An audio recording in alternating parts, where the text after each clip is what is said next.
The UFC has a problem. They need a star. Whilst they currently have a handful of popular fighters, Dana & Co are in desperate search of a new superstar. Since Ronda disappeared and Conor went AWOL, Dana has been frantically pumping resources into lifting the profile of a number of marketable prospects in the hope of a new cash cow. Having a big flagship star helps to attract new fans and eases in casuals, who then discover how awesome the sport is and become real fans. And hell, maybe even develop into hardcore fans. Now, the UFC was doing just fine before Ronda Rousey came along, with a number of popular fighters and a great fan base. But the way her star power rose and crossed into the non-MMA mainstream grew the sport massively. Conor then took what Ronda had done and raised her a potato.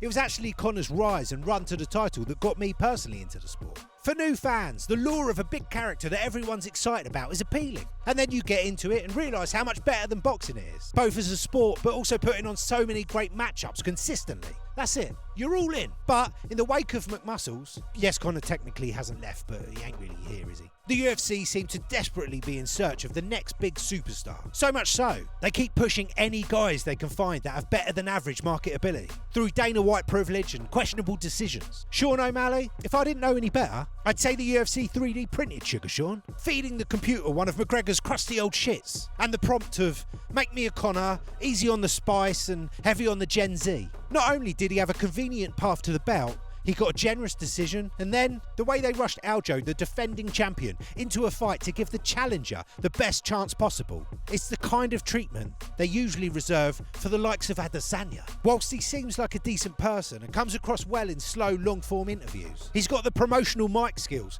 of a pencil, which I think will hold him back from going full superstar. Izzy's in the doghouse. You've got John Jones, but essentially his horrible character held him back from being the star that he could have been. He does still get relatively high numbers, but the UFC can't build a brand around such a piece of shit person. And at the end of the day, his career's nearly over, so it's irrelevant. Charles is a lot of fans' favourite fighter, but no Speaky Ingley will hold him back from crossing over to mainstream attention. Masvidal had a go, but while the image worked, he didn't have the skills to back it up.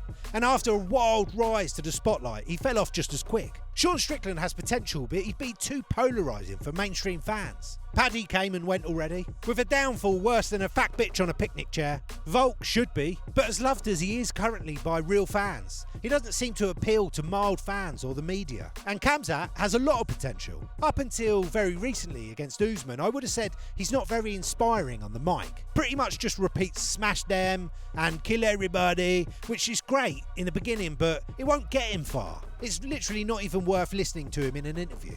You just know what he's going to say. But in the post-fight interview in the cage against Usman, he showed a deeper, nicer side, which was much more interesting. That, along with the fact that he's very exciting in the cage. At this point, he's probably the UFC's best bet. We'll have to see what happens. Having said all of that gold, I actually think this is better. Think of all the stupid, annoying decisions that have been made over the years to appease Conor. With a healthy sprinkling of interesting personalities, each division has a few different characters covering a handful of archetypes, and the sport is richer for it. Isn't it better to be excited by 2, 3 or 4 matchups on every card, rather than waiting for some bloated star to fight a couple of times a year? I think the UFC's in a really good place right now, with incredible matchups almost every single card. Loads of vibrant personalities to love and hate. It's amazing, and I don't know about you, but I'm fucking loving it. Anyway, if you like this video, then check out this playlist of recent bangers, and I'll see you next time.